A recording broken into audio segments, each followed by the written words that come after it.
മകൾ അച്ഛൻ്റെ നെഞ്ചിൽ ചാഞ്ഞു കിടന്ന് നെഞ്ചിൽ തല വെച്ചുകൊണ്ട് കിടന്നു.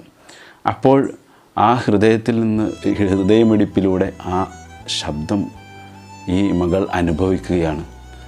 എൻ്റെ ചിന്നക്കുട്ടി, നിന്നെ ഞാൻ സ്നേഹിക്കുന്നു എന്ന് ആ അച്ഛൻ്റെ ശബ്ദം കാതിൽ വന്ന് അലക്കുന്നത് പോലെ അനുഭവപ്പെട്ടു. ഇതാണ് എൻ്റെ പ്രിയമുള്ളവരെ, പരസ്പരം സ്നേഹമുണ്ടെങ്കിൽ തീർച്ചയായും സ്നേഹിക്കുന്നവൻ്റെ മനസ്സ് എപ്പോഴും, അത് സംസാരിക്കുന്നില്ലെങ്കിലും മനസ്സിൽ സ്നേഹം നിറഞ്ഞൊഴുകുന്നുണ്ടാകും. അതുകൊണ്ട് നമ്മൾ കൊടുത്താൽ കിട്ടുന്ന കാര്യമാണ് സ്നേഹമെന്നുള്ളത്. അതുകൊണ്ട് കൊടുക്കേണ്ടതുണ്ട്. പരസ്പരം സ്നേഹിക്കുക. ദൈവം നമ്മെ അനുഗ്രഹിക്കുമാറാകട്ടെ.